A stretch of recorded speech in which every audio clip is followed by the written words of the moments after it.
बिस्मिल्लाहिर्रहमानिर्रहीम। अस्सलाम वालेकुम।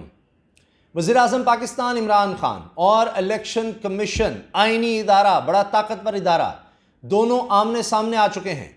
इमरान खान साहब को वार्न किया था इलेक्शन कमीशन ने, बाकायदा मुरासला जारी किया था और कहा था कि आप पेशावर ना जाएं, अगर आप पेशावर गए तो फिर आपके खिलाफ इलेक्शन कमीशन कार्रवाई कर सकता है। ये ना सिर्फ मुरासला जारी किया गया बल्कि शिकों का हवाला भी दिया गया कि किन शिकों के तहत इलेक्शन कमीशन के पास इख्तियार है कि हम आपके खिलाफ यानी पाकिस्तान के वज़ीर-ए-आज़म के खिलाफ हम कार्रवाई कर सकते हैं।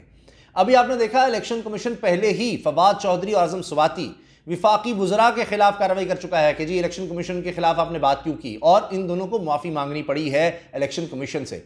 अब हुआ यह है कि 19 दिसंबर से बल्दियाती इंतखाबात शुरू हो रहे हैं खैबर पख्तूनख्वा में, और उसमें पेशावर भी शामिल है ज़ाहिर है।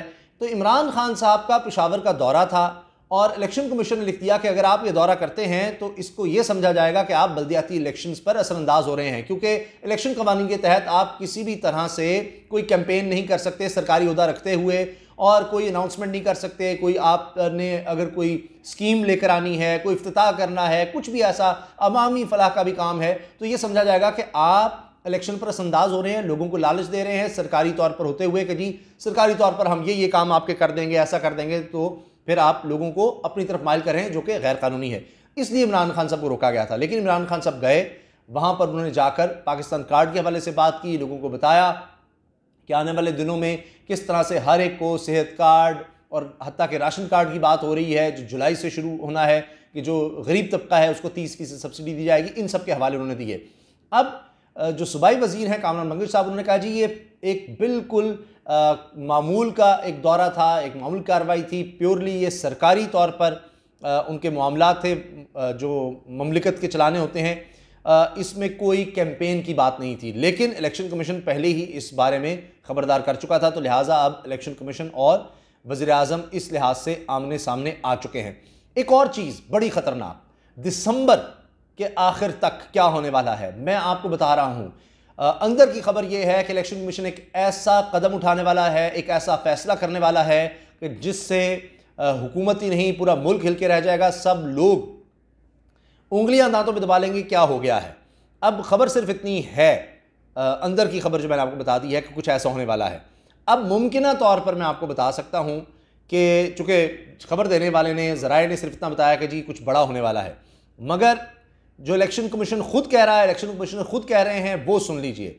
एक तो चीफ इलेक्शन कमिश्नर का बयान है कि जी क़ब्ल अज़ वक्त इंतखाबात के लिए हम बिल्कुल तैयार हैं।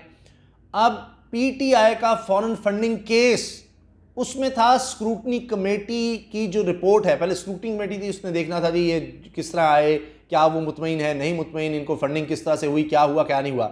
अब इलेक्शन कमिश्नर ने कहा है, चीफ इलेक्शन कमिश्नर ने कहा है कि स्क्रूटनी कमेटी की सरबमोहर रिपोर्ट मेरे पास मौजूद है, मैंने खुद भी नहीं देखी, और अब जुमेरात को वो कह रहे हैं कि जनाब इस पर अब इलेक्शन कमीशन में बहस होनी है, बात होनी है, और कहना यह है कि इसके बाद बाकायदा अदालती कार्रवाई शुरू हो जाएगी। अब ये जुमेरात को जो PTI की गैर मुल्की फंडिंग है, इससे मुतल्लिक इन कैमरा इजलास जुमेरात को तलब कर लिया है, यानी कल के दिन अभी एक इजलास होना है। इजलास में स्क्रूटनी कमेटी की रिपोर्ट डी सील करके, यानी तब खोली जाएगी। इलेक्शन कमीशन कह रहे हैं अभी तक मैंने भी नहीं खोली, चीफ इलेक्शन कमिश्नर कह रहे हैं, अब उसको कल डी सील किया जाना है, खोला जाना है, और रिपोर्ट का जायजा लेकर आइंदा का लाहेमल तय किया जाएगा। इसके बाद इलेक्शन कमीशन मुकदमे को बाकायदा खुली अदालत में मुकर्रर करेगा। अब आप इसी से अंदाज़ा लगा लीजिए कि ये मामला किस तरफ जा रहा है।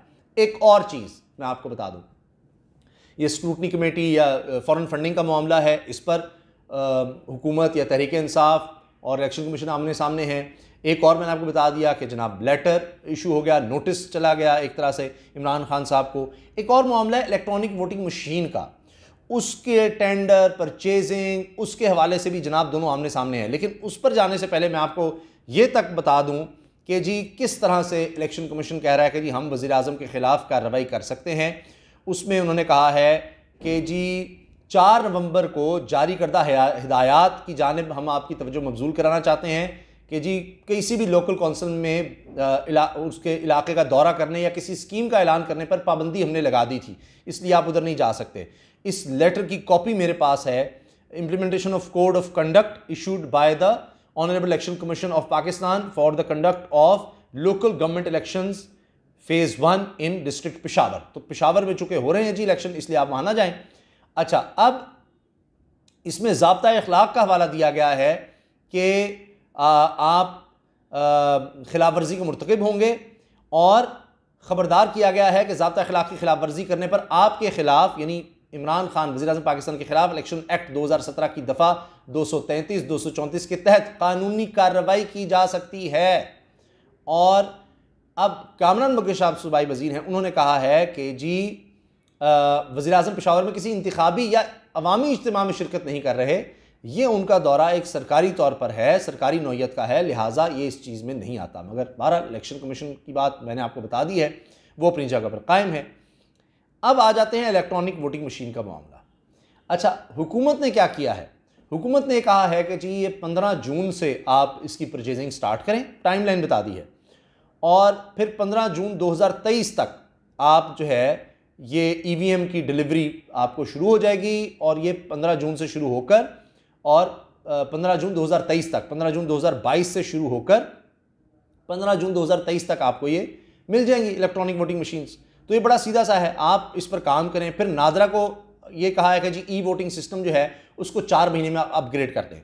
तो ये अब हुकूमत की तरफ से ये ऐलान आ गया है कि जनाब आप पूरी टाइमलाइन बताई है कि किस तरह से आप कॉन्ट्रैक्ट कब दें, इलेक्ट्रॉनिक वोटिंग मशीन्स परचेज करने का, स्टाफ की ट्रेनिंग कब से शुरू की जा सकती है, आपने किस तरह से उसको ट्रेन करना है, ये वक्त आपके पास है। और फिर अगला साल आपके पास 15 जून 2022 को आपको आने लग जाएंगी मशीन्स, आपके पास बहुत टाइम है डिलीवरी का। और 15 जून 2023 तक आपके पास सारी आ जाएंगी और आप आराम से फिर इलेक्शन करवा सकते हैं। लेकिन इलेक्शन कमीशन ऑफ पाकिस्तान इस पर भी गुस्से में आ गया है और कहा तो ये गया शिबली फराज ने कि जी इलेक्शन कमीशन ऑफ पाकिस्तान के सेक्रेटरी को भी इन्फॉर्म कर दिया, लेकिन इलेक्ट्रॉनिक वोटिंग मशीन के हवाले से इलेक्शन कमीशन ने कहा है कि जी खबरदार, किसी को हमें बताने की, डिक्टेट करने की ज़रूरत नहीं है कि क्या शेड्यूल होना चाहिए, कब परचेजिंग किस तरह से करनी है, कब शुरू हो, टेंडर कब देना है, कैसे देना है, ट्रेनिंग कब करनी है लोगों की, कोई हमें ना बताए। इलेक्शन कमीशन अपना शेड्यूल जारी करेगा, अपने फैसले खुद करेगा। इलेक्शन कमीशन कह रहा है कि जी हमने पहले ही 3 कमेटियां बना दी हैं इस पर काम करने के लिए, तो हमें ना सिखाया जाए ना बताया जाए, हुकूमत हमारे आगे ना आए, हमारे काम में रुकावट ना डाले, हमें दोनों से धमकी ना दे कि हमने क्या करना है क्या नहीं करना। तो ये एक आईनी इदारा जो कि फॉरेन फंडिंग केस भी देख रहा है, वो भी जो बराह रास्त 2 वज़रा के ख़िलाफ़ कार्रवाई भी कर चुका है और जिसने अब वज़ीर आज़म पाकिस्तान को भी तंबीह कर दी है, धमकी दे दी है कि जी आपके खिलाफ कार्रवाई हो सकती है। ये वो इदारा है जो कह रहा है कि जी हमें धमकाएं ना, हम पर दबाव ना डालें। ये आईनी इदारा है, उसके पास बहुत से इख्तियारात हैं, बहुत से इख्तियारात हैं, जो वो इख्तियारात पहले इस्तेमाल कर भी चुका है, आपने डिस्का इलेक्शन में देख ही लिया। तो लिहाजा अब ये ख़त्म नहीं हो रही कहानी हुकूमत के दरमियान और इलेक्ट्रॉनिक वोटिंग मशीन का मामला हो या दीगर मामलात हों, इसमें हुकूमत और इलेक्शन कमीशन के दरमियान जो ठन गई है, जो आमना सामना है, ये आगे बढ़ता ही चला जा रहा है और सूरत हाल दिन ब दिन ख़तरनाक हो रही है। इजाज़त दीजिए, अल्लाह हाफ़िज़।